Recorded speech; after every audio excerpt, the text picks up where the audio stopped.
Hi, I'm Dr. Jeff Glad, Chief Medical Officer of FullScript, the leading healthcare platform for providers to prescribe healthcare's best supplements, drive better patient outcomes, and scale practice growth with unparalleled efficiency.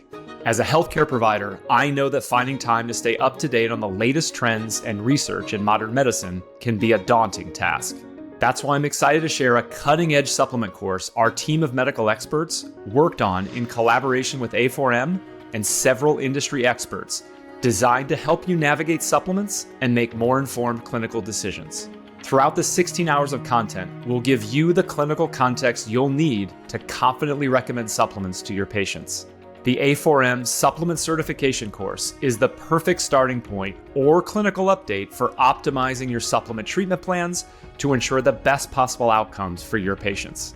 Go to www.a4m.com/supplement-certification-course.html and use the promo code podcast20 at checkout to get a 20% discount.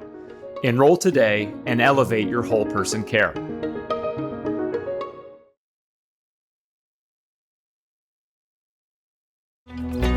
Welcome to Redefining Medicine, an intimate and personalized program that illustrates a different side of the practice of medicine. Our in-depth conversations will focus on the physicians and practitioners who are redefining medicine through their integrative, functional, and holistic approach to health and well-being.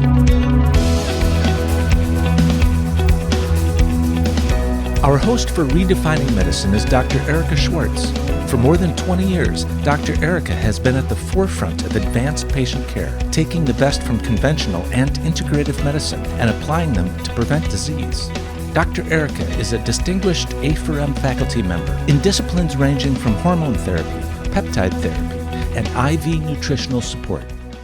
Hi, so welcome to the Spring Congress of A4M in West Palm Beach 2024. Exciting. You can't even imagine what we're seeing, who we're speaking to. And that brings me to our speaker right now, who had 3 talks, and she's going to talk to us about it, is Dr. Yael Joffe. Thank you so much. Thank you very much for having me.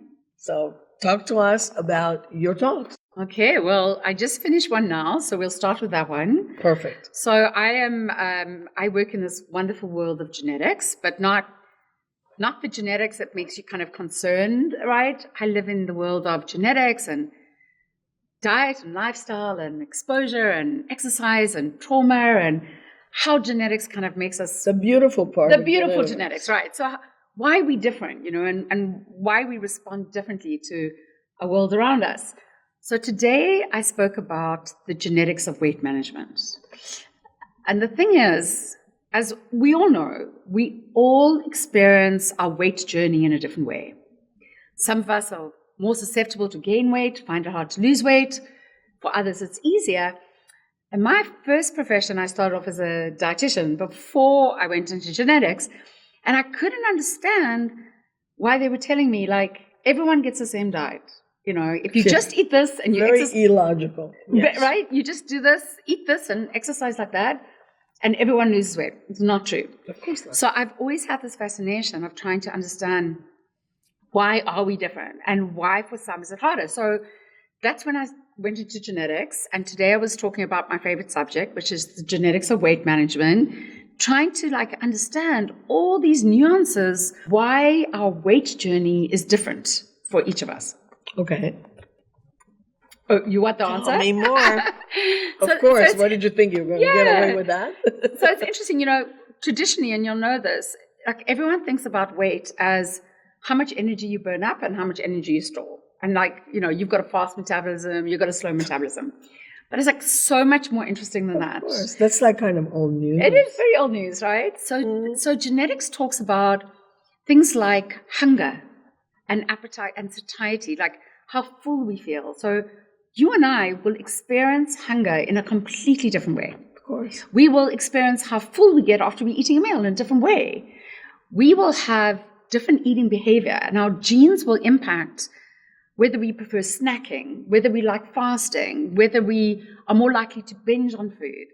our genes will impact how we store energy. And so all these nuances of that genetics is kind of impacting us really give us insight into why for each of us our journey is different. And if we can understand the journey, we can obviously help our patients so much more. So I also think in terms of like over the course of life, things change. As your hormones change, your environmental factors, everything changes. I would imagine the genetic expression will change.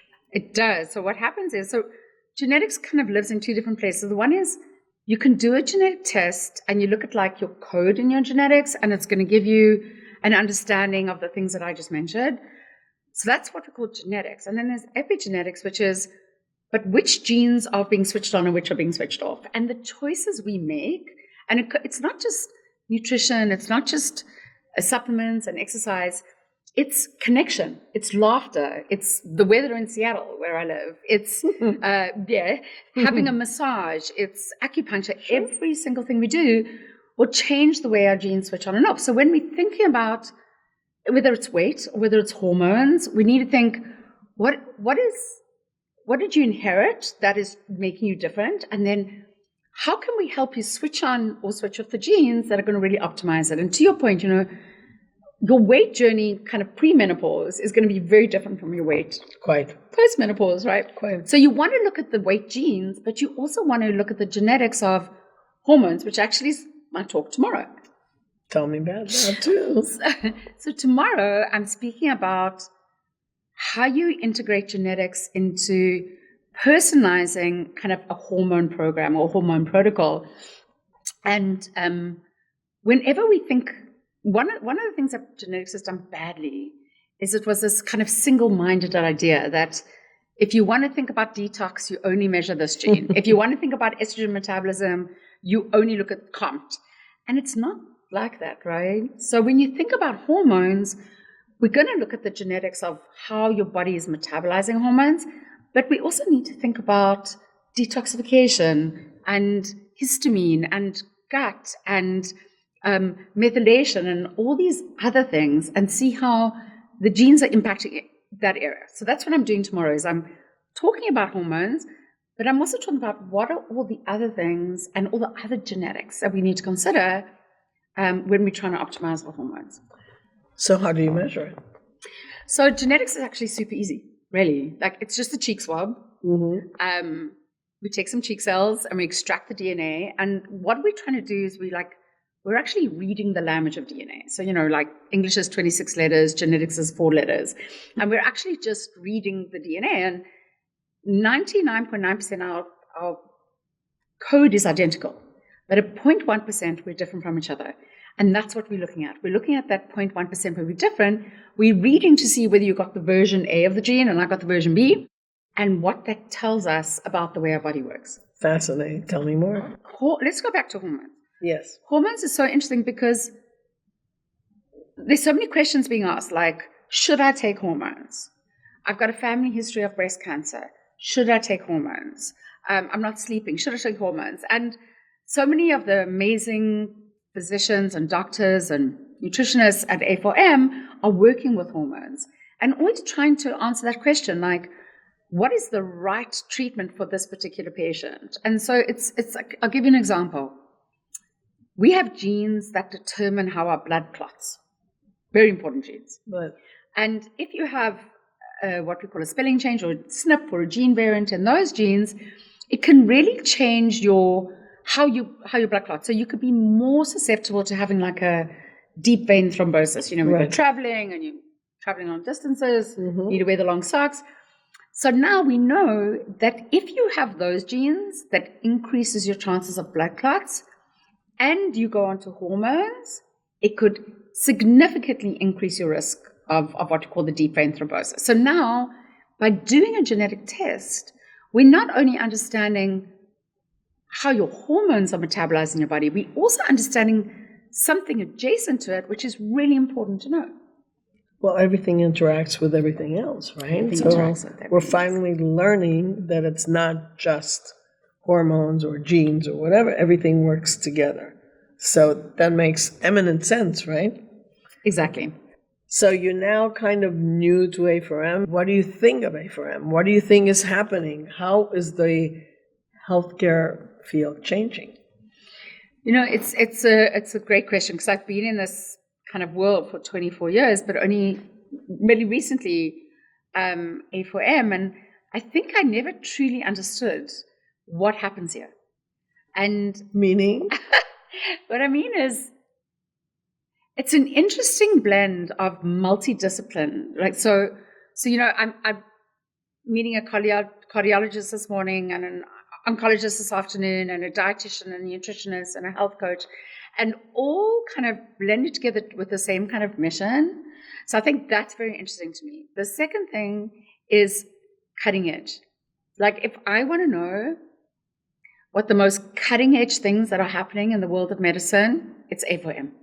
The scientific integrity of A4M. And I know this because when I had to submit my slides, the vigor and the rigor of what they went through in evaluating how my slides were built and delivered was extraordinary. And I don't think I've had that experience at other conferences. So I think it's this amazing combination of scientific integrity, a broad multidisciplinary approach, which I absolutely love, but at the same time as holding that strong science base, pushing the edge on what are the most cutting edge kind of interventions.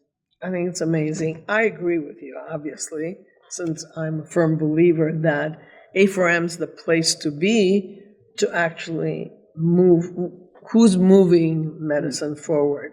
Because it's not conventional versus alternative medicine, is where conventional medicine has to go if it's going to survive. And it's going to survive in the form that we're creating. Survive because of this. That's right. Because if it wasn't for organizations like A4M, I'm not sure. I agree with you 100%. 100%. So this was wonderful. Thank you so much for taking the time to talk to us. I can't wait to watch you tomorrow. And I think that you are part of why A4M is changing medicine. Thank you, Erica. Thanks so much for having me.